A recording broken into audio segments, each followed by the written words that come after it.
Buonasera a tutti. L'argomento di questa sera è Giovanni Descalzo, scrittore di mare. E infatti l'oggetto della conferenza che sarà tenuta dal professor De Nicola è proprio Giovanni Descalzo, di Sestri Levante, persona che nasce da condizioni economiche disagevoli che lo costringono per sopravvivere, per aiutare anche la sua famiglia, dei lavori umili, spesso legati al mare. Progressivamente poi egli si imbarca, ma come ci dirà meglio il professor De Nicola, diventa poi addirittura operatore cinematografico sui maggiori transatlantici e poi diventa anche poeta, scrittore e giornalista. Muore in realtà molto giovane, direi a 50 anni, vero? Però rimane profondamente nella memoria, nella cultura ligure e direi anche peculiarmente di Sestri Levante. Chi parlerà di questo autore è Francesco De Nicola, come vi ho detto, lungo docente di letteratura italiana presso la nostra università, attualmente docente all'Università di Granada, ed è presidente emerito del Comitato di Genova della Dante Alighieri, che ha diretto dal 2001 al 2025. Fra i suoi libri c'è, fra gli ultimi da ricordare, Dante fra noi del 2021, Camillo Sbarbaro, Scrivere per vivere del 2024, e mi piace sottolineare che dirige I Limoni, unico annuario della poesia italiana. Quindi grazie alla sua costante e buona volontà su questo. Grazie a voi di essere venuti e diamo la parola al professore. Prego.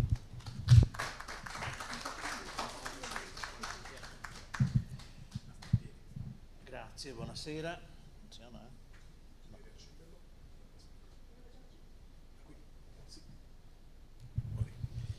Ecco qua.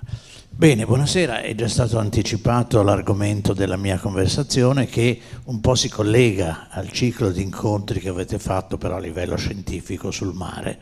Quindi questa è una piccola variante di un tema che vi è stato familiare. Bene, il mare in letteratura. Se ci pensiamo, il mare e i suoi pescatori siciliani che l'attraversano è lo scenario del primo romanzo abbastanza originale che a 20 anni dall'Unità Nazionale aveva interessato molto i lettori, e cioè i Malavoglia. Malavoglia che raccontava questa storia di pescatori che volevano diventare dei mercanti, quindi l'argomento era un po' al di fuori di quelli che allora imperversavano i romanzi d'amore, rivolti soprattutto alle lettrici, e i romanzi sul risorgimento, rivolti invece evidentemente a chi aveva avuto qualche parte. Bene, e naturalmente questo è un romanzo importante sul mare, ma ce n'è un altro di pochi anni più tardi, dell'89, 1889 ovviamente, che si svolge tutto sul mare, ed è quel meraviglioso romanzo di De Amicis sull'oceano. Sull'oceano è il romanzo che racconta il viaggio dei nostri migranti da Ponte dei Mille fino al Mar della Plata.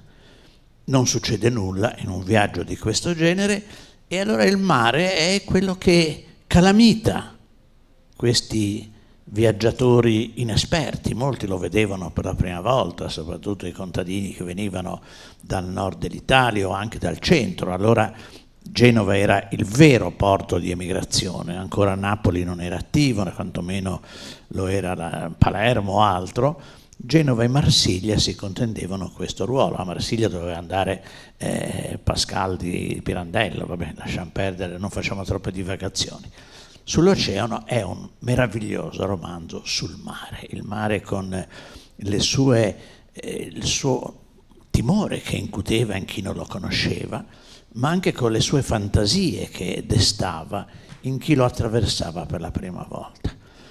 C'è un altro bel libro sul mare, molto diverso da questi due, ed è una specie di diario di viaggio di Remigio Zena. Remigio Zena forse lo conoscete per essere l'autore di quel bellissimo romanzo, purtroppo non valutato come è La bocca del lupo, un romanzo che è uno dei pochi ad avere nell'Ottocento per protagoniste soltanto delle donne, no? La Bricicca, questa bisagnina sfortunata. Bene, Remigio Zena, che in realtà si chiamava Gaspare Invrea, era un magistrato militare, quindi non voleva confondere la sua attività ufficiale con quella di scrittore, e allora aveva trovato questo nome. In realtà Remigio Zena bisognerebbe pronunciarlo Remigio Sena, perché aveva scelto questo pseudonimo in omaggio alla sua città della famiglia. Gli Invrea, sapete, era una famiglia importante, avevano la sede qui vicino, davanti al Duomo, no? Infatti ancora adesso c'è, mi pare, un vicolo Invrea o qualcosa di simile. Bene, cosa ha scritto sul mare Remigio Zena? Ha scritto un viaggio in yacht da Genova a Costantinopoli, che è un libro bellissimo, nel quale si racconta questo viaggio compiuto appunto da Remigio Zena e anche da un suo amico Cesare Imperiale, una famiglia, altra famiglia genovese, che è un viaggio per diletto. Però il mare è il mare delle bonacce, il tempo che non passa mai, e quando arriveremo, il mare delle tempeste, questa volta affondiamo. Ecco, il mare è il protagonista di questo diario di bordo, che è una meraviglia, soprattutto per chi, non so se c'è qualcuno tra voi, ama la vela, il viaggio per mare a vela, e qui c'è tutte le emozioni che desta questo tipo di viaggio. Ecco, un bellissimo libro sul mare. Però se noi cerchiamo un po' anche di passare nel Novecento, ci sono tanti scrittori di mare in Italia. Ora, noi abbiamo 7.000 chilometri di coste, questo ho letto, qualcuno dice sono di più, di meno, ma noi ci accontentiamo di 7.000. Quanti scrittori di mare abbiamo? Ce ne abbiamo alcuni occasionali, certamente, no? Basti pensare ad esempio a Baricco, vi ricordate quel bellissimo racconto del pianista sull'oceano, no? Di quell'individuo che nasce a bordo di una nave abbandonata da due migranti e poi non vuole più scendere. Quando è anche sul porto di New York, lo scalone è pronto, compie alcuni passi e poi torna, perché la nave è il luogo della sua vita, e il mare, il pianista sull'oceano, anche in questo caso ha un suo ruolo. Un altro bel romanzo occasionale sul mare è Attesa sul mare di Francesco Biamonti. Anche questo è un libro bellissimo e in qualche modo drammatico, perché è il viaggio di una nave pirata, diciamolo pure, dal Mediterraneo fino alle coste della ex Jugoslavia al tempo della guerra, per portare un carico di armi. E capite tutte le implicazioni che ci sono in questa vicenda, al di fuori della legge ovviamente. E poi l'arrivo è drammatico perché non c'è nessuno che consegnare queste armi. Allora cosa faccio? Ritorno, non ritorno? L'equipaggio che si ammutina. È un bellissimo romanzo, e il mare anche qui è protagonista. Però vi dicevo, sono casi occasionali.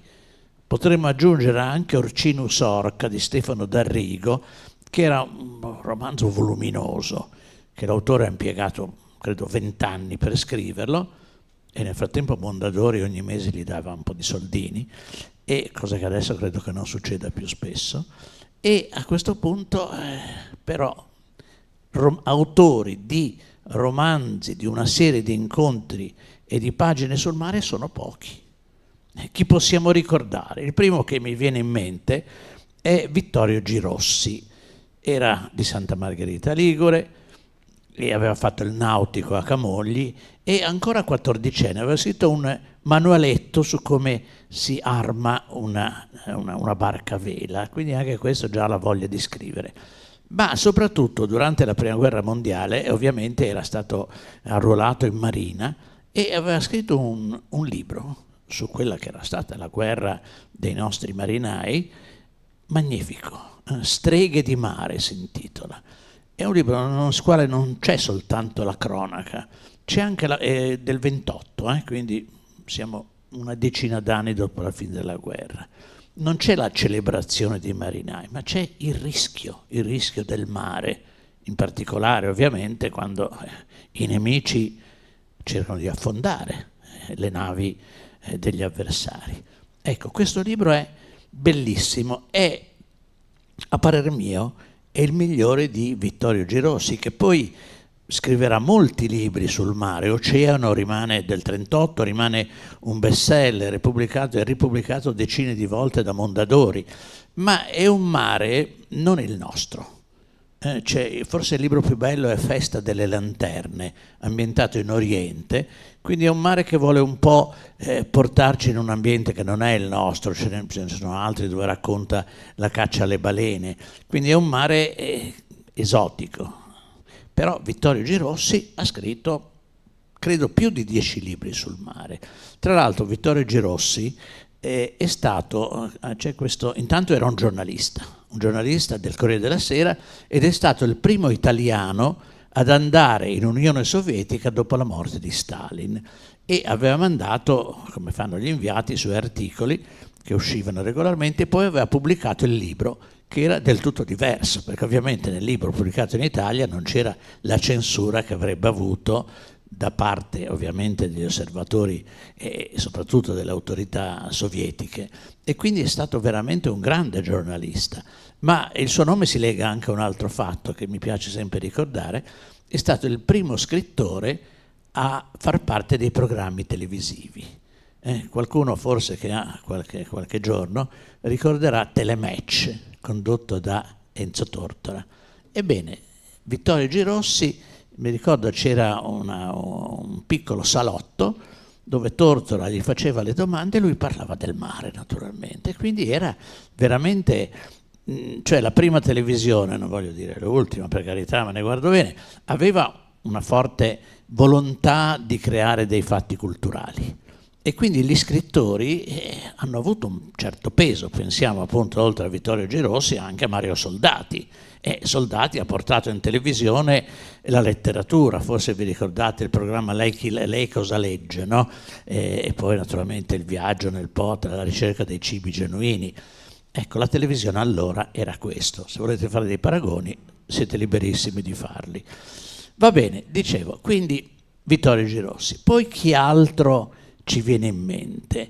Beh, qualcuno che ha scritto altri romanzi, potremmo trovarlo in Raffaello Brignetti. Brignetti era un isolano del toscano, era nato all'isola del Giglio, poi però ha vissuto a lungo all'isola d'Elba, e ha scritto parecchi romanzi, almeno 5 proprio ambientati sul mare. Ce n'è uno bello, intitolato, mi pare, Viaggio a Charleston.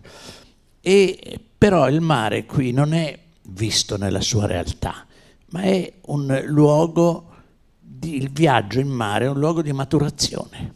Quindi arrivare a questo porto di Charleston, che è nell'America e nella Carolina del Sud, era completare la propria esistenza, era un viaggio di formazione, quindi non era il viaggio che praticamente è quello compiuto per mare, come quello di Zena di cui vi ho parlato. Un altro scrittore che ha dedicato al mare molte pagine, ed è, ahimè, purtroppo anche lui semi sconosciuto, è stato Eugenio Vitarelli. Era un messinese ed era stato un pescatore anche lui. E poi una lunga carriera, ha scritto tra l'altro un bellissimo romanzo intitolato Placida, che è sullo sbarco degli americani in Sicilia. E poi ha scritto Acqua Ladrone. Acqua Ladrone è un romanzo affascinante proprio sul ruolo dei pescatori e sul combattere col mare, non solo per pescare ma anche per sopravvivere. C'è questo senso di sfida molto forte. Bene, il panorama direi che in sostanza è questo degli scrittori di mare in Italia. A questi bisogna aggiungere Giovanni Descalzo. Giovanni Descalzo, che ha dedicato sia molte pagine in prosa, sia molte pagine in versi al mare, perché il mare è parte della sua vita. Devo darvi qualche informazione biografica, o qualcosa è già stato detto poco fa. Descalzo nasce a Seste Levante nel 1902 e la sua vita è subito segnata dalla tragedia. muore intanto il gemello che era nato con lui, muore il padre a 2 anni e rimane quindi l'unico maschio di una famiglia dove oltre alla madre ci sono anche 3 sorelle, una delle quali inferma. E allora cosa deve fare un bambino? Allora il lavoro, lo sfruttamento, anche pensate al racconto Rosso Malpelo, no, del Verga, lo sfruttamento dei bambini era una cosa comune, era la ragione per la quale molte famiglie italiane non mandavano i bambini a scuola, perché i bambini avevano un ruolo già preciso nelle famiglie ancora quando avevano pochi anni.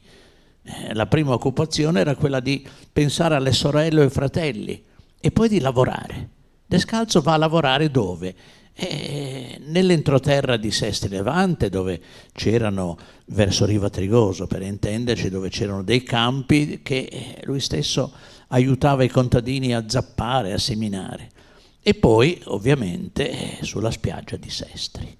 E che cosa faceva? Aiutava chi preparava le reti, chi preparava i leudi, quelle imbarcazioni appunto tipiche di questa zona della riviera di Levante, aiutava i marinai e poi qualche volta si imbarcava per aiutarli come mozzo.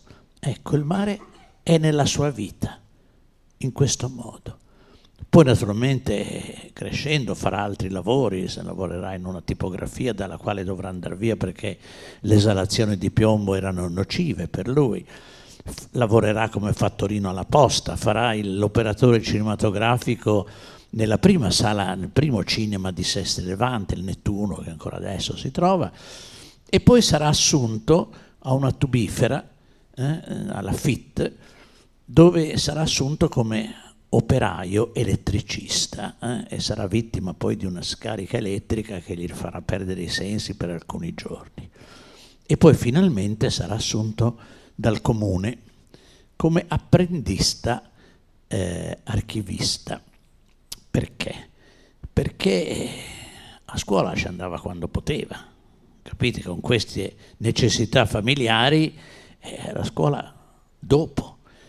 Prenderà il diploma elementare a 16 anni e quindi questo rimarrà il suo unico titolo di studio. Per questa ragione non farà carriera nel comune di Sestri perché aveva soltanto la licenza elementare, quindi aver scritto migliaia di articoli, aver scritto dei libri, evidentemente non serviva a far carriera, e quindi molto meglio aver fatto l'esame di terza media senza aver scritto un rigo, però era un titolo di studio che permetteva di far carriera.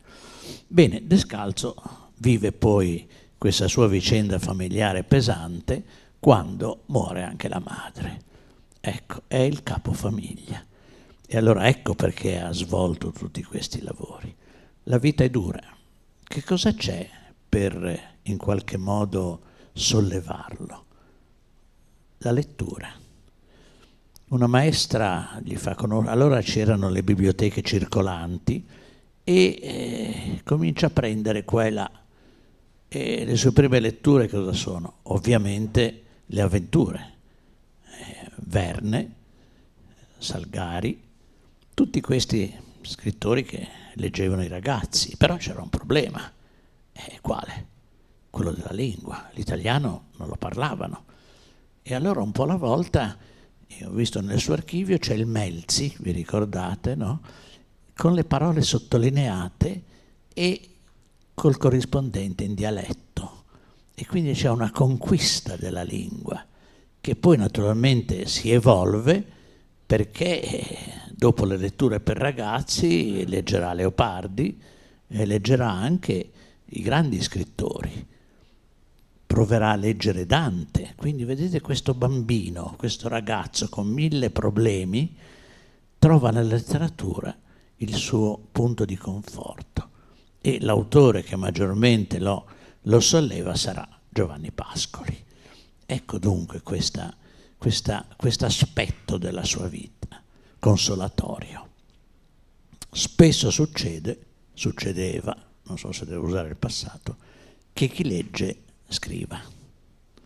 E allora un po' alla volta Descalzo comincia a scrivere. Scrive un poemetto per la madre defunta intitolato Collana Bruna, e però poi da cosa attinge? Attinge dalle sue esperienze e quindi comincia a scrivere qualcosa che ha a vedere con il mare. E scrive addirittura una silloge, una raccolta intitolata Tiguglio notturno nel 25, Tiguglio, quindi vedete che lo spazio è quello casalingo. E poi scrive un racconto intitolato Faida di mestiere, che è il racconto di un viaggio, di un equipaggio su una barca di scarse dimensioni che poi sfocia in una lite con addirittura una conclusione tragica. Bene, Faida di mestiere è il primo racconto che viene pubblicato. Viene pubblicato su un quindicinale, siamo nel 28, che si intitolava Italia Marinara. Adesso vi dico il nome del direttore, forse vi sollecita qualche riflessione. Il direttore si chiamava Francesco Aponte. Sarà parente dell'illustre Gianluigi? È una bella ricerca per un ragazzo, uno volesse fare una tesi, vediamo questi apponti. Va bene, c'era questo Italia Marinara che era il giornale dove si raccontava, inutile dirlo, vicende di mare. Bene, però il suo esordio ufficialmente accade nel 29 con un poemetto che ci lascia un po' sorpressi. Intanto per il titolo è Uligine, molto spesso quelli che hanno un po' fretta quando scrivono l'hanno ribattezzato Fuligine, però non c'entra nulla. Uligine che cos'è? L'umidore che c'è sotto le piante.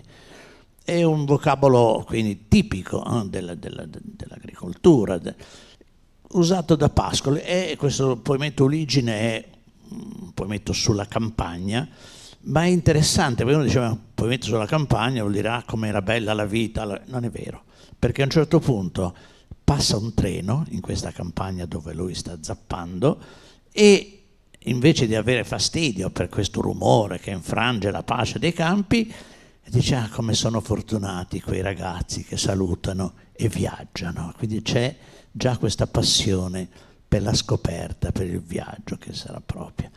Questo poemetto Uligine ha un grande successo perché per l'origine dell'autore. Molto spesso, vi ricordate Maurizio Costanzo Show, dove venivano invitati soprattutto i personaggi un po' atipici. Mi ricordo un barbiere che era spesso ospitato, così. E quindi il caso Descalzo era il caso di questo che si era fatto una cultura da solo, si era messo a leggere, ma era senza un titolo di studio se non quello delle elementari, che addirittura pubblica un poemetto. I giornali ne parlano anche sulla Fiera Letteraria, che era il giornale più importante degli scrittori italiani, e naturalmente colpisce chi a Genova aveva già una sua attività nell'ambito della poesia. Colpisce Angelo Barile e Adriano Grande, che avevano fondato Circoli. Circoli era una rivista molto importante fondata a Genova nel 30, che aveva anche qualche legame con le riviste di Firenze, Frontespizio, Campo di Marte, eccetera. E su Circoli Descalzo viene invitato a fare una scelta di queste pagine, di questi versi usciti su Uligine. Bene, questa notorietà attira l'interesse e molti vanno a Sesti Levante proprio un po' perché c'è lui che è un personaggio che invita volentieri, no? Nella sua cittadina, anche perché aveva un elemento di forza che era Uciupin. Uciupin, come sapete, è una specie non lo so, una specie di minestrone di pesci che veniva fatto da una trattoria particolare che Descalzo frequentava. Quando viene a Sesti Levante per fare le sue ricerche, per pubblicare un famoso libro sulla cucina, uno scrittore del Corriere della Sera, e allora ecco che nasce questo legame con gli scrittori. Quindi abbiamo delle fotografie dove Descalzo è con Quasimodo tra l'altro era un impiegato del Genio Civile di Imperia, quindi molto spesso veniva a Genova. con Montale, con naturalmente anche con Barile, con Sbarbaro, e quindi era un po' un centro di attrazione per gli scrittori. Bene, tra quanti sono colpiti da questo giovane, tra l'altro anche di dimensioni, era piccolino, no? Era anche, aveva sofferto la sua realtà quotidiana, c'è anche Umberto Fracchia. Ora, questo nome forse vi fa pensare a Polo Villaggio, ci può stare, ma non era lui. Umberto Fracchia è un personaggio di grandissima importanza, perché è colui che in fondo ha dato il via alle pubblicazioni di Mondadori. Quando Mondadori, che sapete era un tipografo di Ostiglia, quindi era anche provinciale, nel dopoguerra dice: ma si pubblicano molti libri nel dopoguerra, un po' per raccontare la guerra, un po' per raccontare il dopoguerra. Mondadori vuol diventare un editore importante, ha bisogno di un direttore editoriale e sceglie Umberto Fracchia. Perché? Perché era stato a Parigi e aveva conosciuto l'ambiente editoriale francese.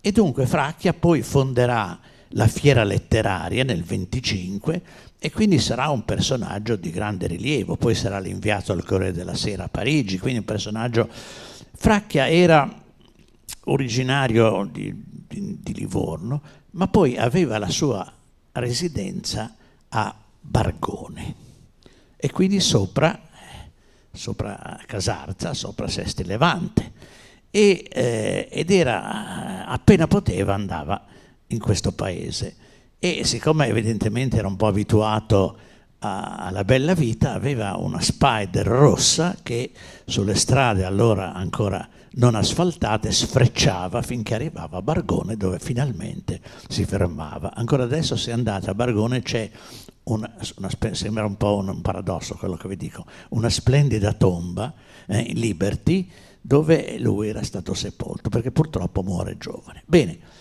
Descalzo va a trovarlo ed entra in contatto anche lì con tutti gli scrittori che andavano quasi in pellegrinaggio da Fracchia, e Fracchia gli dice: ma tu scrivi bene, hai molte esperienze di mare, perché non scrivi dei racconti di mare?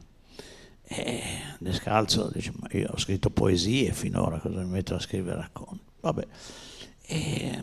Però a un certo punto dice: ma ci provo. E incoraggiato da alcune recensioni positive che erano uscite sul Giornale di Genova.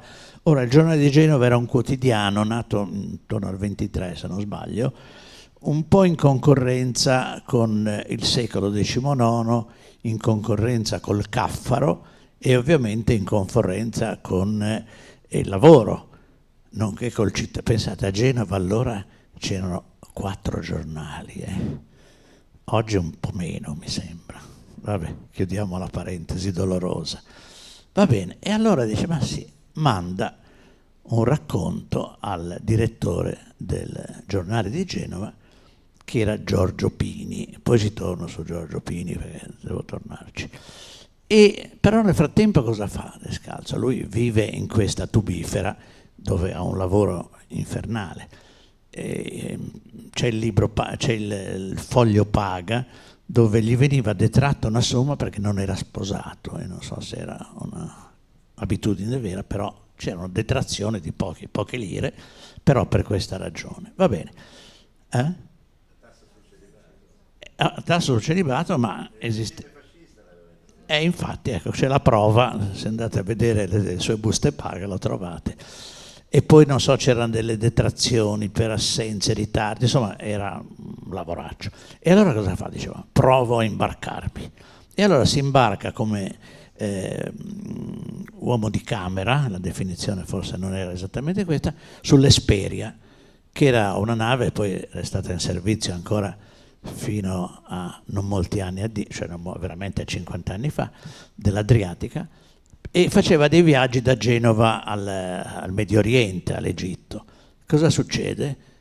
Succede che Descalzo soffre il mal di mare in maniera insopportabile. Arriva a Alessandria d'Egitto e ritorna a Genova. È il 2 settembre del 31. Lo stesso giorno esce il suo primo articolo sul Giornale di Genova.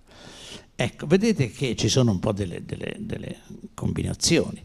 Il suo primo articolo si intitola, e anche questo è abbastanza singolare, Il delfino. Il delfino è la storia di un suo viaggio per mare dove la sua imbarcazione, di solito erano imbarcazioni che portavano i vini dall'isola d'Elba alla Liguria o anche dalle Cinque Terre all'isola. C'era questo scambio di prodotti delle vigne. Ebbene, il delfino, in questo viaggio appare un delfino che guizza e va a seguito della barca e quindi scrive questo racconto. Il racconto piace, viene pubblicato e Pini gli dice: vabbè, mandami altro se vuoi e vediamo cosa si può fare. Escono altri 3 racconti entro la fine di quest'anno e l'ultimo è intitolato Bonaccia, è un altro argomento tipicamente legato al mare. E quindi a questo punto Pini, il direttore, dice: tu hai molte esperienze, le sai raccontare bene e ai lettori di Genova tutto questo interessa. Quindi io ti assicuro che ti pubblicherò ogni mese almeno un articolo e te lo retribuirò, non dice alla genovese, però insomma, si capisce, in maniera non molto elevata. Bene, a questo punto Descalzo comincia a pubblicare. Pensate che gli articoli in generale pubblicati sul giornale di Genova saranno oltre 2000, fino al 43, poi il 43 ovviamente chiude, era un giornale di orientamento fascista, era il giornale un po' degli imprenditori, ma soprattutto degli armatori.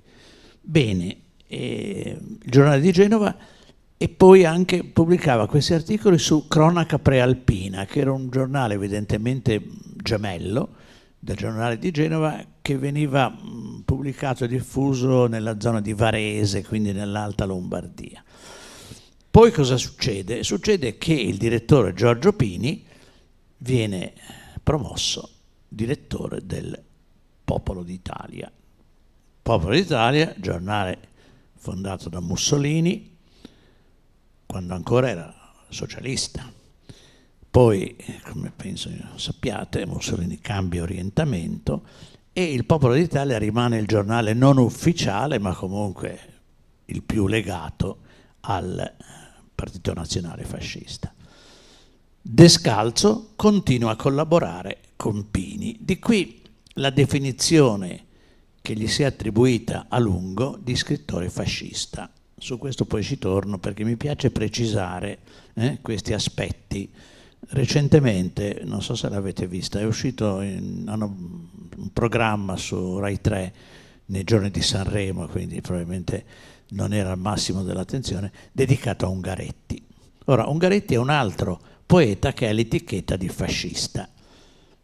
Anche questa è una sciocchezza, quindi era l'occasione buona questo programma per chiarire, perché Ungaretti aveva conosciuto Mussolini durante la guerra e poi ognuno ha fatto la sua vita.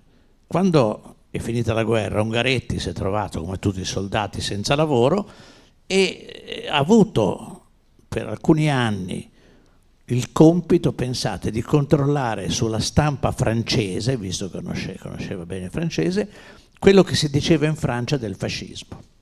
Dopodiché, dopo 2 o 3 anni, si è trovato senza lavoro. Quindi Mussolini mi pare che non l'abbia protetto molto, tant'è vero che è dovuto andare via da Roma, è andato a vivere a Marino e poi è andato, come ben sappiamo, è andato in Brasile. Quindi non ha avuto nessun vantaggio, fosse stato un fascista collegato col potere, certamente non sarebbe stato costretto a questa vita. Va bene, no, finisco il discorso, mi piace dirlo, sul programma su Ungaretti. Sapete chi ha avuto più spazio per parlare di Ungaretti? Iva Zanicchi. Iva Zanicchi. Però ha avuto anche spazio, poverina, è mancata ieri, ho sentito Enrica Bonaccorti e soprattutto Bruna Bianco, che è quella signora che aveva meno di 30 anni mentre Ungaretti ne aveva 80 e quindi ha parlato di questa storia d'amore clamorosa. Vabbè, è stato un programma fatto veramente male, pieno di sciocchezze, adesso ve ne dico una che vi piacerà molto. Sapete che Ungaretti da Alessandria d'Egitto era andato poi a Parigi, no? Insieme col suo amico che poi si è suicidato. Bene, questo signore che ha illustrato la vita di Ungaretti, sì, sono andati a Parigi per sentire le lezioni di Baudelaire, il quale però era morto mezzo secolo prima. Quindi questo voglio dire, quando uno sa e dice. Così come hanno detto, Ungaretti è stato mandato sul fronte carsico, il Carso come sappiamo va da Monfalcone a Trieste, ma invece era stato mandato sul fronte isontino, che è tutt'altra cosa, è al nord verso Gorizia. Questo vuol dire che si fanno bene i programmi e che chi parla è molto informato. Va bene, no, non è una piccolezza, però insomma mi sembra che se uno scrive qualcosa o dice qualcosa bisognerebbe che si informasse. Bene, il discorso di Descalzo fascista però ve l'ho fatto per una ragione che tra poco vi dirò. Bene, a questo punto Descalzo ha molto successo come autore di racconti, di articoli, però e soprattutto ha molto successo perché lui il mare lo conosce. Infatti a un certo punto, quando gli chiedono quello che pensa di altri scrittori, dice certo, qualcuno che si vanta per essere scrittore di mare, in effetti il suo primo viaggio l'ha compiuto a 60 anni. E poi dice invece la bellezza del viaggiare è che, vi cito, la barra dà modo di sentire con la diretta pressione del timone contro l'acqua l'obbedienza e la sensibilità dello scafo, ciò che consente di gustare sul serio la navigazione. E poi c'è un altro punto scritto sul diario. Ho accettato l'invito dei pescatori e ieri sera sono partito con loro. Vagando a lungo per alcune ore abbiamo raggiunto la deserta Valle Grande, sfiorando altri pescatori, osservando torme di delfini, radendo scogliere ripide che osservavo per la prima volta da vicino. Abbiamo calato le reti in punti diversi, isolati da tutti e preparato i tramagli. Vedete in questo isolato da tutti, questo amore per un ambiente nel quale si sente a questo punto decisamente coinvolto. Ecco, aveva diffuso questa sua esperienza, tanto che un famoso scrittore, Piero Gadda Conti, parente di Carlo Emilio Gadda ovviamente, avevo voluto a un certo punto, mi piacerebbe una volta o l'altra andare all'Elba con te e coi vinacceri. E poi ancora una volta Descalzo aveva espresso la sua passione per il mare con questa frase: ciò che fa lietissimo, quasi felice il marinaio è il vento.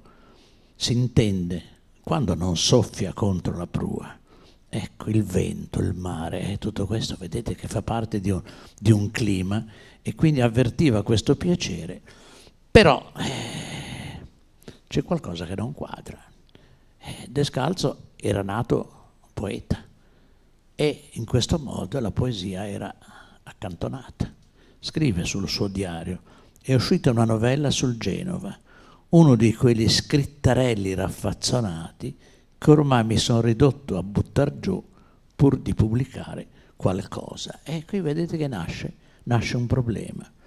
E infatti più avanti dice, sempre nel suo diario: se mi stacco dall'autobiografia non so dir quasi nulla, e in questo sono abbastanza cattivo scrittore.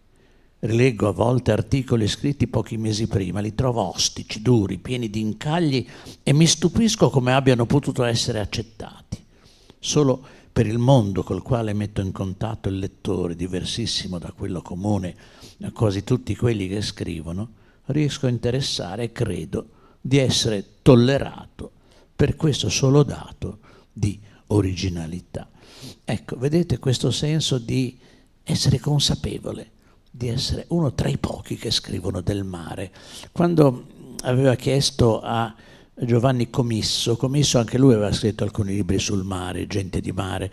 Comisso tra l'altro era venuto a Genova dopo la guerra, perché aveva fatto parte ovviamente anche lui con D'Annunzio della spedizione di Fiume, ed era venuto a Genova perché era venuto a Genova anche Mario Maria Martini, che era anche lui un fiumano d'annunziano, che aveva un ruolo importante nella vita di Genova, perché dirigevano a rivista Le Opere e i Giorni, che è conservata tra l'altro alla Biblioteca Comunale di Camogli, non so come ci sia finita, che ha avuto molta importanza per la diffusione delle culture straniere, soprattutto della cultura spagnola.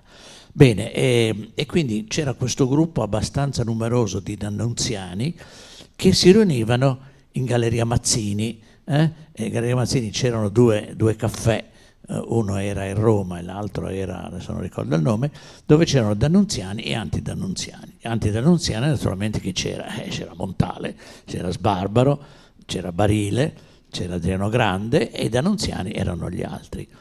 Erano proprio due caffè separati? Ho qualche dubbio.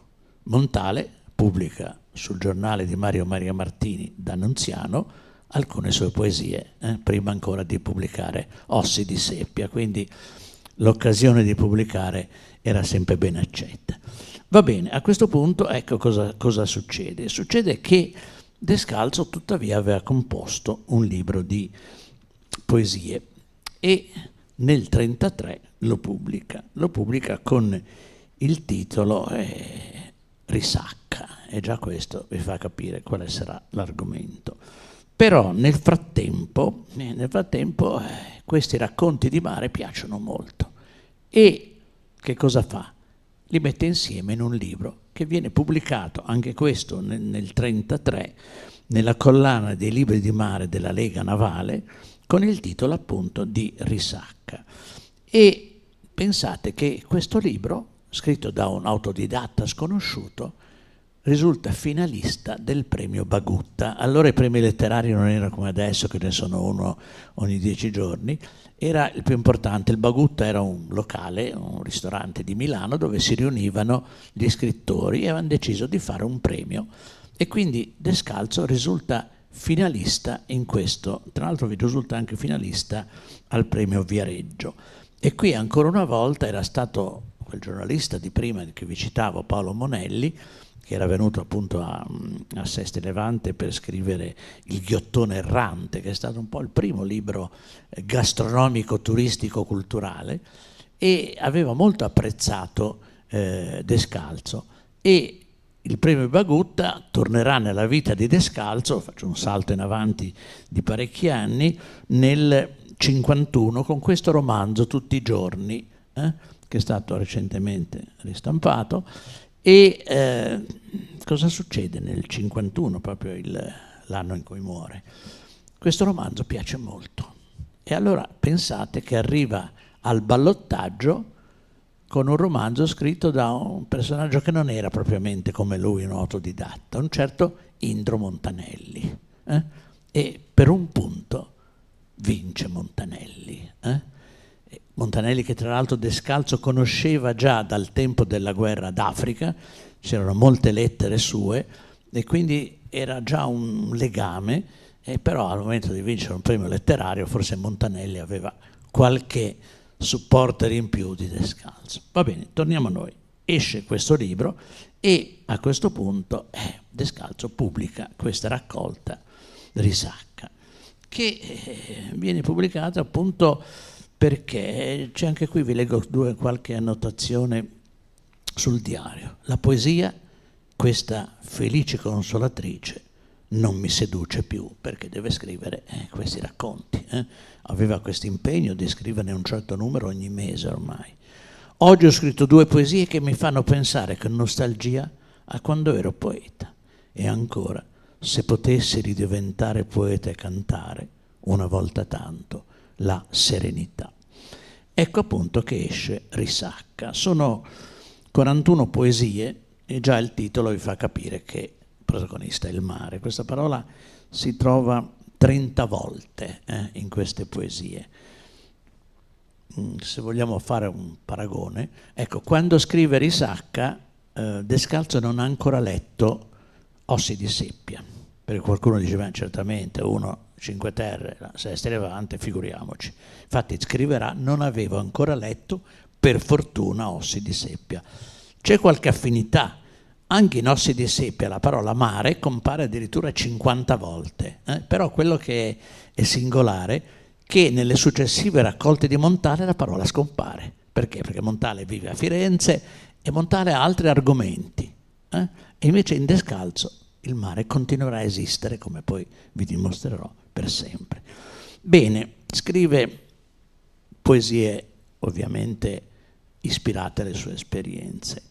Anche qui è abbastanza singolare un fatto: manda queste poesie ovviamente a chi poteva gustarle e giudicarle, le manda a Montale e a Sbarbaro.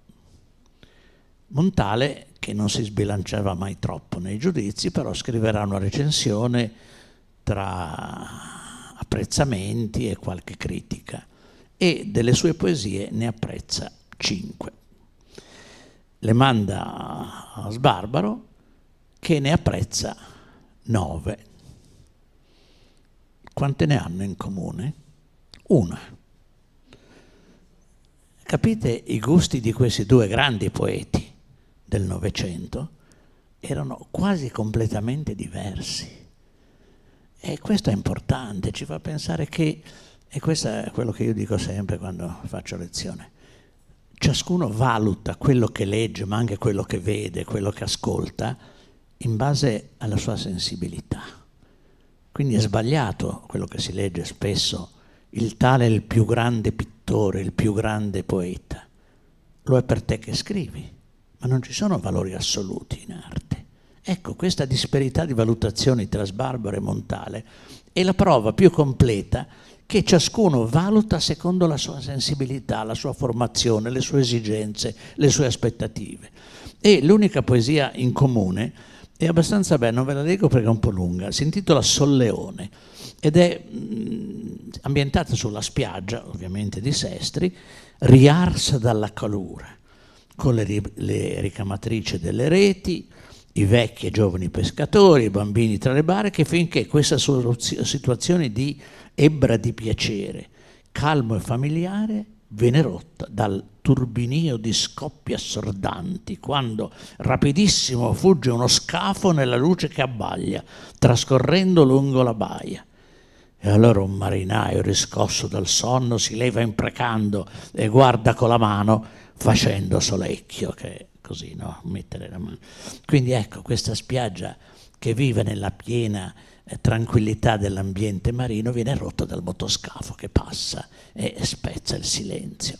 Ecco, questa poesia è piaciuta sia a Sbarbaro sia a Montale. Ecco, ce ne sono altre, se avete voglia ve ne leggo 2, non di più, però mi sembra utile. Allora, una che è piaciuta molto a Montale si intitola I Ricci, è abbastanza breve, però questo ci serve per un discorso che faremo dopo. Impigliati in un cencio o raccolti nell'alga da mani sagaci, i ricci lasciavano il fondo colmando il cestello. Sdegnoso d'ogni cautela, un giovinetto calò tra quelli nereggianti sulla scogliera. Risalì senza preda e le mani gli sanguinavano. Questa evidentemente è un'esperienza vissuta direttamente. Invece quest'altra, limpidità, era piaciuta molto a Sbarbaro. Così chiara è l'acqua e tranquilla che numero i fili biondi delle attinie sul fondo. Un sagaro annusa uno sterpo muovendolo appena e si rincorrono intorno piccole onde a cerchio. D'ogni vela, d'ogni scafo, d'ogni albero o sartia nitido brilla il riflesso sul limpido specchio opalino. Come vorrei nel chiuso torbido lago del cuore conoscere un attimo questo incantesimo e scorgere al fine sul fondo il volto ignorato che io celo. Ecco, questa parola incantesimo è importante perché l'incantesimo deriva dal primo significato della parola canto. Canto non vuol dire soltanto l'armonia, vuol dire qualcosa che ti distacca dalla realtà. L'incanto è questo, qualcosa che non fa parte della quotidianità, è qualcosa che tu provi perché si è come fermato. Si dice anche, mi si è incantato il rubinetto, è qualcosa che si è fermato, è l'incanto, l'incantesimo, è proprio questo, il mare ti porta a distaccarsi da quello che c'è intorno. Il mare ha una sua atmosfera del tutto unica, del tutto irripetibile. Ecco, Descalzo continuerà a scrivere molti racconti. Scriverà anche un romanzo Esclusi, nel quale il mare ovviamente ha una certa parte. Il romanzo verrà stroncato da Giacomo De Benedetti con una recensione abbastanza cattiva. Non per il romanzo in sé, che peraltro è un romanzo su una famiglia di esclusi che vive con la difficoltà di chi non ha i benefici di chi invece fa parte della società.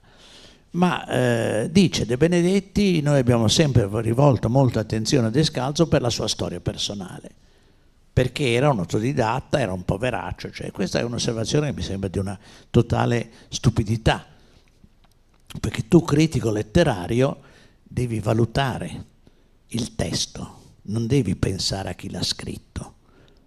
Quando io leggevo, no, ai miei studenti le poesie, non facevo prima la storia del tizio, se era laureato, aveva studiato, non mi interessa. Il testo letterario vive in sé, e quindi che un critico se la prenda con l'autore perché aveva una situazione che poteva intenerire qualcuno mi sembra una sciocchezza. Però Descalzo ha vissuto malissimo questa esperienza. C'è in una delle sue lettere a Sbarbaro, che avevo pubblicato un paio di anni fa, c'è proprio la paura di essere stato realmente sopravvalutato per sbaglio. E Sbarbaro gli dice: non ti preoccupare di quello che dice la critica. Fa bene, della critica non bisogna mai preoccuparsi. E dice quindi: tu continua a scrivere quello che ti senti. E quindi in questo senso vedete l'affinità che c'era tra questi due. Bene, il mare di Descalzo è quello sotto casa. Continuerà a scrivere in altre poesie, che saranno poche ormai. Ci sarà una raccolta intitolata Paese e mito nel 1938, dove una delle poesie inizia così: m'avanza questa sola felicità di uscire a mare aperto con la vela che fissa all'orizzonte. Questa sola felicità di uscire a mare aperto. Vedete questo legame quanto era forte. Questo volumetto sarà uno dei primi pubblicati da Wanische-Willer, che poi diventerà il massimo degli autori di poesia. Quindi se l'aveva scelto forse aveva capito che questo autore valeva qualcosa. Bene, Descalzo però conosce un altro mare. Aveva viaggiato fino allora sui velieri, sui Leodi, come vi ho detto, però aveva questa curiosità di viaggiare, di conoscere. E allora, mettendo a frutto la sua esperienza di operatore cinematografico, si imbarca sui transatlantici e visita New York, l'Australia, va addirittura in Giappone, nel Cile, e quindi compie tutta una serie di viaggi che però gli servono per che cosa? Per scrivere nuovi articoli che sono sempre più richiesti, e quindi diventa veramente lo scrittore del mare, anche dell'oceano, che a lui non suscita in realtà grande emozione come quella che vi ho appena descritto, però sono esperienze che deve compiere. E quindi ecco, lo vediamo in giro per gli oceani. E questo mi permette di fare un richiamo ulteriore al discorso politico, perché quando sta per imbarcarsi per l'Africa, gli arriva dal direttore del Tevere. Il Tevere era un altro quotidiano ovviamente molto allineato col fascismo, dal direttore, che era Telesio Interlandi, gli arriva la richiesta di parlare male della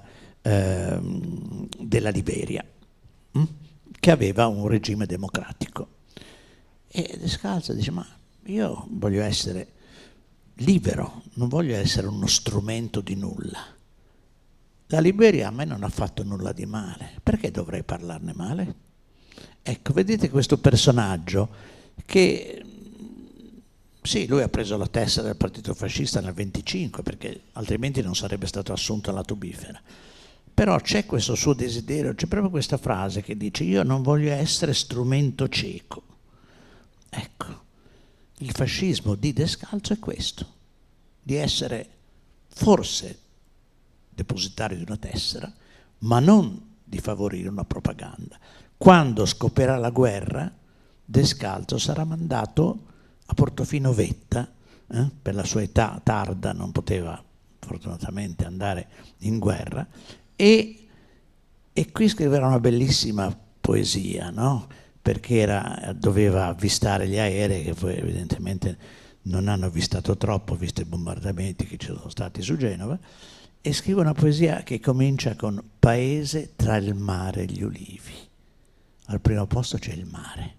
È una poesia, anche qui direi che dà proprio il senso dell'amore per il paesaggio, per il mare. Bene, il mare, abbiamo detto, ha tutta questa presenza nella sua opera, ma c'è un altro aspetto, finora inedito, col quale mi avvio verso la conclusione.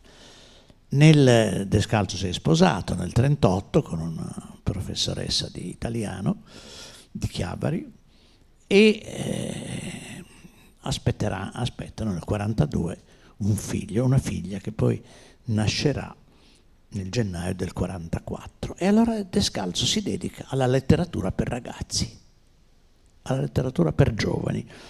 E vi leggo i titoli e quindi capirete voi qual è l'angolazione. Scriverà A lungo corso, In coperta, Bacica il mozzo, Su due oceani, e poi ce n'è un altro del quale vi parlo dopo. Bene, la bambina nasce nel gennaio del 1944.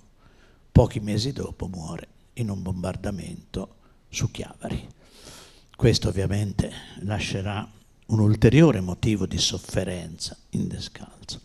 Però questa volontà di esserci anche con i giovani, con questi libri, è un'altra prova di chi non vuole arrendersi per nulla, di chi vuole attraverso il mare, che è il protagonista di questi libri, inutile che lo dica, attraverso il mare vuole in ogni caso essere presente. E ancora il mare sarà presente poi nelle pagine scritte nel dopoguerra. Il dopoguerra però anche lui sconta questa etichetta di fascista, tant'è vero che all'inizio i giornali non vogliono accettarlo, perché ha questa nomea. Lo aiuterà Carlo Bo, che ha sempre stimato molto Descalzo. Quando nel 2001, mi pare, è stata fatta una festa per Carlo Bo a Sesti Levante, con tanti onori, e lui pubblicamente al sindaco che aveva detto questa manifestazione ha detto: ma perché festeggiate me? Io dalla vita ho avuto tutto, sono stato professore universitario, ho scritto libri, oggi dovete festeggiare Descalzo, non dovete festeggiare Carlo Bo. Ha scritto anche delle cose molto molto impegnative ma molto convinte. Carlo Bo, che di aspetto era un po' burbero, vi racconto un piccolo aneddoto. Insegnava a Urbino e a Urbino insegnava anche Pastorino, non Piero Pastorino, il fratello Agostino, e erano tutti e due liguri, e Carlo Bo invitava la sera Agostino nel suo studio e passava la sera senza dirsi una parola. Alla fine Bo lo congedava dicendo: grazie per la compagnia. Ma erano così, insomma, genovesi molto espansivi, non è che siano all'ordine del giorno, però si facevano compagnia da genovesi senza parlarsi. Va bene, però detto questo, Carlo Bo è stato un grandissimo critico, a volte usava il critichese che purtroppo capita, però indubbiamente quello che ha scritto su Descalzo significa il riconoscimento di un personaggio importante. Nel 2000, torno ancora a un episodio vero, avevo pubblicato i primi 2 anni del diario di Descalzo, è scritto un diario bellissimo, tuttora inedito, che va dal 1930 al 51, l'anno della sua morte. Perché è importantissimo? Perché c'è non solo la vita sua, ed è una vita non facile, come avete capito, c'è la vita di Sesti Levante, che è la vita di un golfo. Allora si chiamava Golfo Marconi, tra l'altro il Tigullio. Infatti descrive quando Marconi viene a Sesti Levante, non so per quale manifestazione. E poi c'è il ritratto della vita culturale di 20 anni, dal 30 al 50. Ci sono tutti gli scrittori, ma c'è anche Francesco Messina, ci sono i pittori. Descalzo aveva un interesse culturale vastissimo.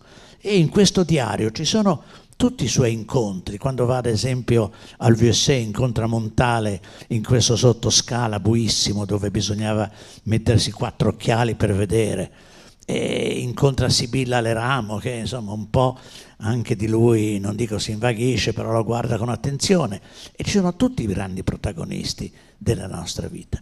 Bene, nel 2000, grazie all'intervento del Comune, che allora era molto sensibile a Descalzo, ho pubblicato i primi 2 anni di questo diario, e Carlo Bo ha scritto: bisogna completare la pubblicazione, perché questo diario ci fa capire cos'era l'Italia di allora, degli scrittori, degli artisti, degli intellettuali. E quindi Carlo Bo aveva questo giusto apprezzamento, e quindi uno dei meriti suoi è stato questo. Non ha parlato solo di Quasimodo, di Montale e di altri, ha parlato anche e con lo stesso apprezzamento di Giovanni Descalzo. Vi dicevo, è stato lui che nel dopoguerra lo ha reintrodotto, e dopo un poco ha continuato Descalzo a scrivere decine di articoli ogni anno per questi giornali, soprattutto per il Corriere del Popolo di Genova. Il Corriere del Popolo nel dopoguerra, ritorno al discorso dei giornali a Genova, pensate che nel 1945 a Genova si pubblicavano 8 giornali. Intendiamoci, il giornale cos'era allora? Un foglio. Al massimo la domenica 2, poi la domenica e il giovedì 2, però 8 giornali, capite?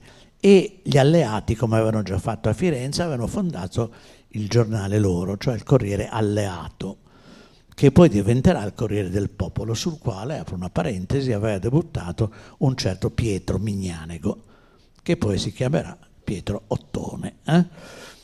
Ecco, ritorno a Pietro Ottone, perché è stato l'unico che, quando ho pubblicato Il viaggio in yacht da Genova a Costantinopoli, ne ha parlato.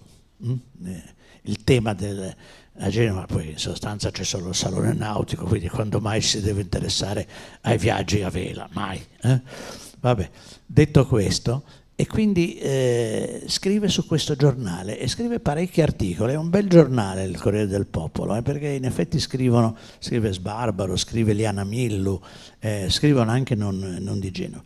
E poi scriveva molto anche sul Tempo di Milano e di Roma, quindi aveva una notorietà non regionale e non limitata. E poi scriveva anche su un giornale che io non conoscevo, e conosciuto grazie a Vincenzo Gueglio, al quale va il mio ricordo, cioè la Gazzetta dei Lavoratori. E qui aveva scritto un articolo, forse vi interessa, proprio sui mali che possono affliggere il mare con i moderni ritrovati, mali che possono danneggiare il fondo marino, che possono impedire ai pesci la loro proliferazione. Quindi c'era già una sensibilità ecologica che non era allora troppo diffusa. Ecco, e su questo giornale che vi ho detto, appunto della Gazzetta per i Lavoratori, Descalzo aveva pubblicato quello che sarà purtroppo il suo ultimo articolo, uscito pochi giorni prima della sua morte. Lui muore il 2 settembre del 51, cioè il 16 settembre, e il 2 aveva pubblicato questo racconto intitolato Il Poncio Araucano, scritto a seguito del suo viaggio compiuto in Cile. E qui si racconta, compiuto nel febbraio del 37, quindi un po' prima, qui si racconta che il timoniere di una carretta giunta al porto di Talcaunano si confida con un amico sbarcato e che poi era diventato fornaio, e afferma: vorrei anch'io a volte abbandonare il mare, ma mi manca la forza che hai tu. E credo che questo fosse il ragionamento di Descalzo. Descalzo era stato invitato a trasferirsi a Torino quando pubblicava con Paravia, era stato invitato a trasferirsi a Roma al tempo del Mincul Pop, ma aveva sempre rifiutato perché non voleva lasciare Seste Levante e in sostanza non voleva allontanarsi da quella distesa azzurra che ogni giorno trovava davanti a sé, affacciandosi alla sua casa, o sulla quale viaggiava imbarcato sui Leudi o sui transatlantici. Grazie.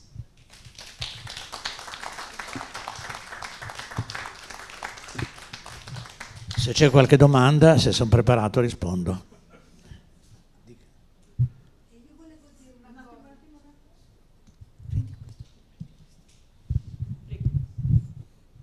Io volevo dire una cosa, prima ha fatto tutta l'introduzione sugli scrittori del mare e mi è venuto in mente che uno scrittore che ha scritto un libricino sul mare è Henry De Luca.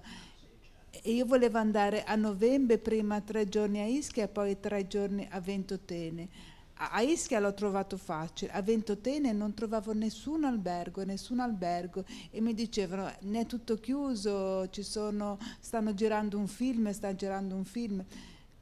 Alla fine ho trovato un albergo lì a Ventotene, ma ho scoperto che Henry De Luca ha scritto un libricino quando era giovane, è stato un'estate a Ischia e ha scritto un libro che si intitola I pesci i pesci non chiudono gli occhi, non so se mi sbaglio. È passato un'estate che andava sulla spiaggia con i pescatori a Forio, una volta si è anche imbarcato con il pescatore più anziano, ha fatto una specie di ha preso la tempesta e sono riusciti con la sua esperienza a tornare a casa. E in realtà ho scoperto che il film è girato a Ventotene. Tra l'altro penso cosa ci sta a fare Ischia, che è una spiaggia di Ischia, invece uscirà l'anno prossimo. Grazie.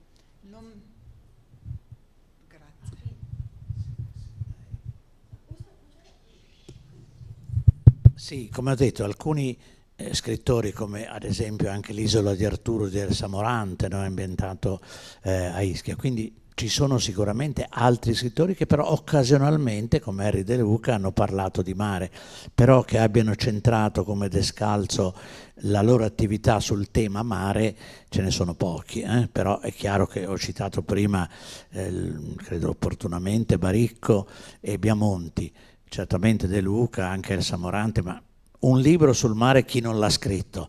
L'insieme della sensibilità per il mare che ha espresso Descalzo o come ha espresso Vittorio Girossi però su un altro mare è rara, ecco, questo volevo dire. Altre domande? Sì, ahimè, io non voglio fare colui che emette dei referti, è morto all'improvviso di un infarto, cioè la sua vita è stata... No, è stato brillante fino alla fine. Questo articolo che vi ho detto è uscito poco tempo fa e nel diario ci sono annotazioni di pochi giorni prima e quindi purtroppo la sua vita si è conclusa a 49 anni. Sì. È morto nel 51. Settembre. 49, aveva 49 anni, era del 2. Ecco, dati i suoi legami, tu hai spiegato molto bene il suo, tra virgolette, fascismo. Ma dato i legami che aveva con personaggi anche abbastanza scomodi dell'ultimo fascismo, tu mi hai citato Interlandi. Sì. Interlandi è stato il direttore della difesa della razza, che è quello che aveva chiesto l'articolo contro la Liberia. Contro la Liberia, certo. No. Quindi un fondo razzista, direi, piuttosto dichiarato, c'era in Interlandi. Sì. No? E poi hai parlato di Giorgio Pini. Giorgio Pini è stato sottosegretario a Salò, Certo. agli interni. Ecco, come ha vissuto dal 45 al 51 il post-fascismo? Allora, lui quando è stato mandato sul Monte di Portofino, come ho detto, si è reso conto subito che l'esercito italiano non aveva le armi, cioè non aveva nulla per difendersi e per partecipare non passivamente alla guerra. E quindi un po' alla volta lui, ma anche, e qui vi faccio un altro nome a cui ho accennato prima, Adriano Grande, no? Adriano Grande era diventato un super fascista, no?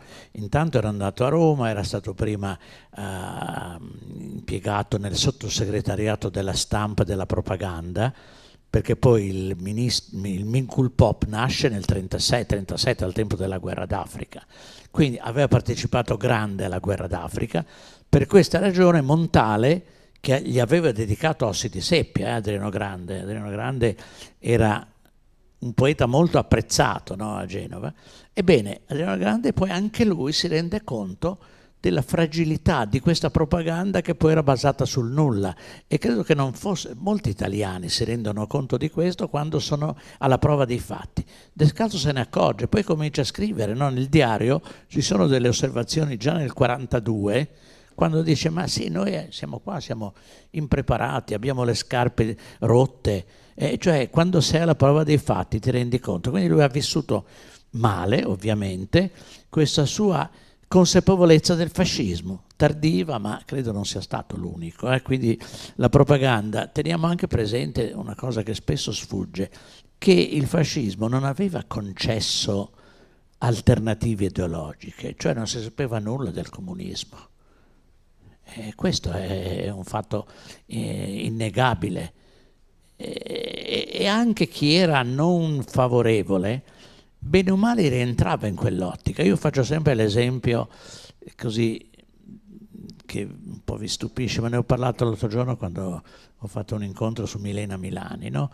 A Roma c'era il GUF, che aveva un giornale intitolato Roma Fascista. E già il titolo mi pare indicativo. Bene, chi aveva un ruolo dirigenziale in Roma Fascista? Eugenio Scalfaro, che poi dirigerà Repubblica, che non è proprio fascista. Bene, allora, sapete, Scalfaro era compagno di scuola di Calvino. Calvino, quando sa che Scalfaro va a Roma con questo ruolo, gli scrive delle letteracce. Dice: come tu, pur di arrivare, hai cambiato bandiera, sei diventato quello che sei diventato, ti definirei un pagliaccio, eccetera, eccetera. Come va a finire? Calvino scrive su Roma Fascista. Non c'erano alternative. Vuoi pubblicare, però quello che conta è quello che scrivi. Calvino ha scritto su Roma Fascista dei bellissimi racconti surreali. Nessuno ne parla di Calvino, la prima fase non è quella neorealista, non è quella dei racconti andato al comando, per intenderci, no? È un surrealista, è uno che inventava delle storie in cui gli animali parlano, bellissimi racconti, pubblicati poi nel libro Prima che tu dica pronto, che esce postumo nel 96. Il primo Calvino è questo, che ci credeva perché aveva mandato da Einaudi questi racconti surreali, e Einaudi cosa aveva detto? No, il surrealismo in Italia non piace, non interessa. Difatti, quando Contini creerà un'antologia, l'Italia magica, in Italia non gliela pubblica nessuno, gliela pubblicano in Francia, Italie Magique. Quindi il primo Calvino è questo, e pubblica su Roma Fascista. Ci piaccia o no, così è. Alternative ce n'erano? No, perché per pubblicare dovevi essere inquadrato, altrimenti non pubblicavi. E questo è il dato di fatto. Quindi Descalzo vive il dopoguerra in questa iniziale, cioè lui nel 1945 pubblica solo sulla Fiera Letteraria. E cosa pubblica? Era morto Mario Novaro, pubblica qualche cosa di Mario Novaro, e quindi pubblica qualche cosa poi che verrà ristampato in seguito. Però pubblica perché ha questo materiale, ma proponendo qualcosa di suo non l'avrebbe accettato nessuno. Poi un po' alla volta Carlo Bo, un po' alla volta il Corriere Alleato, e riesce a trovarsi uno spazio che poi si propaga in ennesimo modo. Perché? Il discorso di prima, perché non ci sono altri scrittori di mare in Italia, e il mare è l'Italia, è inutile che non ce lo ricordiamo. E se tu scrivi del mare, scrivi della Sicilia, della Liguria, di Chioggia, Comisso aveva scritto delle storie inventate su un vaporetto chiosotto, dice lui, no? E quindi non si può. E però non ci sono scrittori che affrontano questo argomento in maniera continua.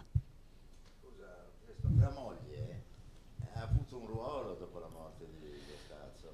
Era addirittura professoressa di lettere. Lei era professoressa di lettere a Chiavari. Ha avuto qualche significato, ne ricorda? Non so. No, allora, come spesso succede quando muore uno scrittore, c'è stato subito un po' la caccia agli inediti, no? E sono state pubblicate un paio di cose, un paio di libri. E poi è calato il silenzio. Poi adesso non voglio celebrarmi.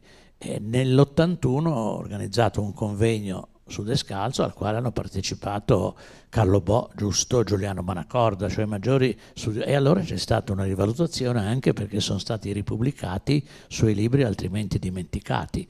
Quindi per fortuna c'è stato questo richiamo, però purtroppo sarebbe dimenticato quello che dicevo prima parlando, mi pare, con qualcuno di voi.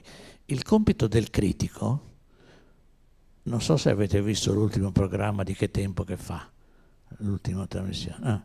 E allora c'era il critico televisivo, che si chiama, non mi ricordo come, Aldo Grasso, che ha detto la critica letteraria non esiste più. Allora io mi sono domandato, ma che lavoro sto facendo io da 50 anni? Vabbè, poi l'ho detto anche a Fazio, dice sì, hai ragione, effettivamente non era una grande uscita. Vabbè, il critico letterario deve parlare degli scrittori dimenticati di valore, ovviamente. È inutile che continuiamo a parlare di Montale, per carità, non voglio togliere nulla, però ci sono tanti scrittori importanti che la critica ignora perché non erano in vista per tante ragioni. Cioè io se devo parlare di qualcuno, oltre a Descalzo, parlerei di Nicola Ghiglione, che è stato un grandissimo poeta genovese, che ha scritto cose uniche. Ho fatto un pezzo proprio su di lui, su Pangea, perché ha scritto sulla Genova dei diseredati, quindi ha anticipato De André, ha anticipato tutti coloro che si sono occupati dell'aspetto meno visivo e meno nobile anche della città. E però chi ne parla? Ecco, la critica ha questo compito di ridare qualità ai dimenticati e a quelli che non si sono fatti avanti. No, prima giustamente è stato citato il mio libro di Sbarbaro, Scrivere per vivere. Sbarbaro scriveva e poi buttava via. Quando proprio Descalzo, no, doveva compilare un vocabolario degli scrittori, allora gli scrive, dice senti, dammi informazioni sui tuoi libri e sulla critica. E Sbarbaro risponde, la lettera l'ho vista, quindi non mi invento nulla, e dice prima dà un po' di dati sballati, cioè sbaglia editore, sbaglia anno, e poi a un certo punto dice guarda, io mi rendo conto che ti sto dicendo delle cose che forse non sono vere, ma sai perché? Perché io i miei libri non ce l'ho mica più. Chi vuole glieli do, se no li butto via. Io scrivo per me stesso. Allora poi gli domanda Descalzo, e la critica? Ma sì, so che c'è stata una stroncatura ai truccioli di un certo... Poi su di me ha scritto proprio un saggio lungo Spagnoletti, che allora era Giacinto Spagnoletti, era un primo personaggio, no? Ci ho cominciato a leggerlo e dopo 2 capitoli io non ci capivo niente e l'ho dato a Servettaz, che non so. E poi dopo c'è idem per Carlo Bo. Quindi Bo lo stimava, ma non era reciproco. Va bene. Posso fare una domanda veloce? La Sestri Levante di Descalzo, in realtà, se ricordo bene, era frequentata da stranieri, mi pare un'importante comunità olandese.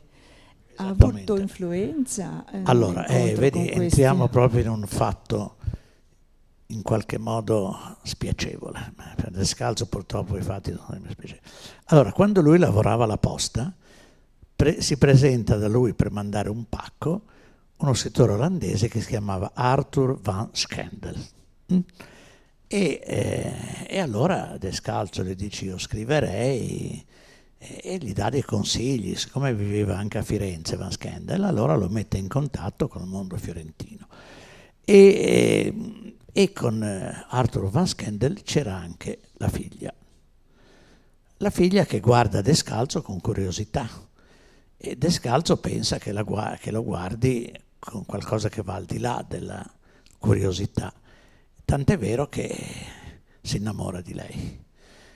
E lei a un certo punto, che si chiamava Ilaria, come poi chiamerà la figlia, non voglio dire nulla. Del resto Dante chiamerà poi Beatrice, darà a Beatrice il nome di sua figlia quando si farà suora. Vabbè, chiudiamo la parentesi del gossip. E a questo punto si innamora di questa ragazza. E lei lo rifiuta, sapete perché?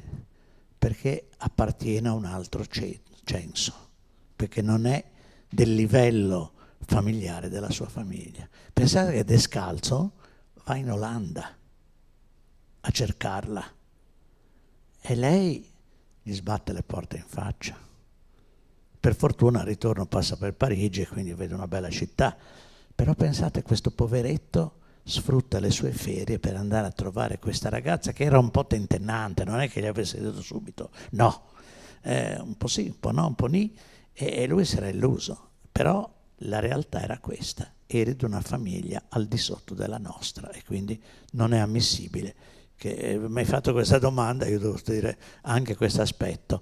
Però devo dire che... Credevo da un punto di vista anche culturale. Ma lui, da un Che punto di ci vista fosse culturale, questo. non aveva, cioè teniamo conto della sua difficoltà a imparare l'italiano. Quindi lui altre lingue non ne conosceva. Già aver conquistato l'italiano, che poi un italiano, se lo leggete, è un bell'italiano, perché chi erano loro i modelli? Erano gli scrittori toscani essenzialmente, che sono quelli i primi che hanno poi anche nel Novecento scritto in italiano. Quindi lui col mondo olandese ha avuto questo rapporto non proprio felice, quindi ci ha messo una pietra sopra sull'Olanda, sui Paesi Bassi, alti e quelle che volete. Dimmi, dica.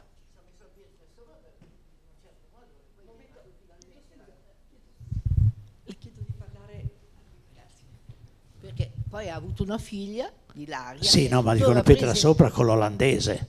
Sì, ma voglio dire, non sapevo che la mia amica Ilaria No, non avesse ha il potuto nome. venire, ma che stima Beh, molto il professor Nicola, eccetera, eccetera, gli ha dato il nome, alla figlia. È un bel nome, Ilaria. Sarà stato in gita a Sant'Ilario. Ma sto dicendo che la figlia di Descalzo si chiama Ilaria. La seconda figlia, la prima era, sì, lo so, era Maria l'unica- Rita. lo so, l'unica però che è nata e l'ha chiamata Ilaria, quindi vuol dire che non era rimasto totalmente distrutto. Sarà Era spiritoso in qualche Vabbè. modo. Vabbè, comunque Dica. complimenti, è molto interessante. Siccome io conosco un po' dal di dentro, certo, perché conosco l'Ilaria, la signora, conoscevo eccetera, eccetera. La signora era talmente schiva che non avrà fatto. come no. Ecco, questo sì. Dica. Vabbè.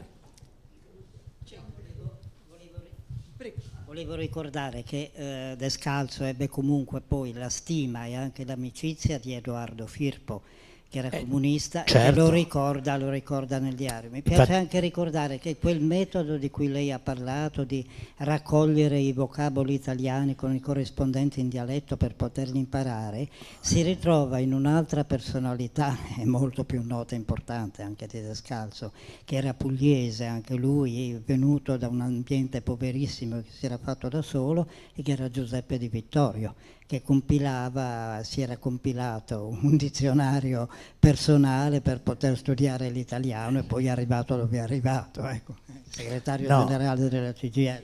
A proposito di Firpo, le lettere tra Firpo e Descalzo le ho pubblicate nel 1980 e qualcosa in un volumetto dove c'era questa condizione di eguaglianza tra due emarginati, in sostanza, perché anche Firpo ha avuto più fortuna, perché in effetti sia Fiorentugotto sia anche altre cose. Pensate che Firpo, e questa era una parentesi che devo aprire, il fascismo era contrario alla poesia in dialetto. Perché? Perché rompeva il senso di unità dato dall'italiano. Difatti l'antologia di Pasolini e dell'Arco del 52 è la prima dove ci sono le poesie in dialetto.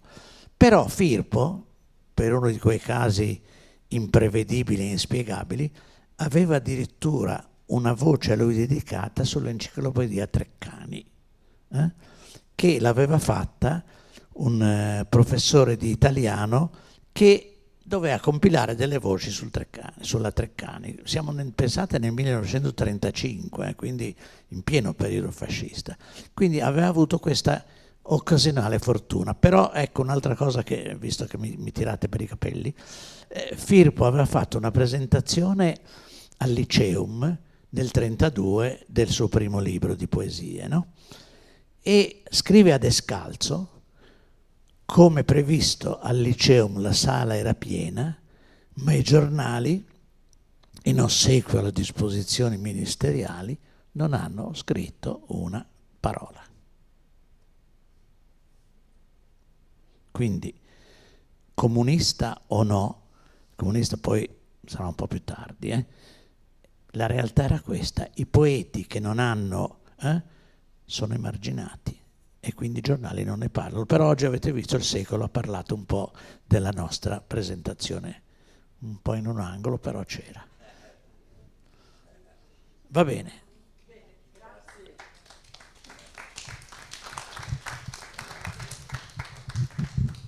Grazie infinite a Francesco De Nicola. Io credo che saremmo proprio disposti a parlare fino a stasera, perché abbiamo anche perché poi una domanda tira l'altra, e perché a ogni domanda rispondi in termini esaustivi e ricchissimi, quindi ci si può attaccare. Bene, vi dico solo che lunedì 23 marzo, sempre alle ore 17, Gianluca Introzzi, accademico dell'Università di Pavia, parlerà di teorie scientifiche ed evoluzione della scienza. Grazie.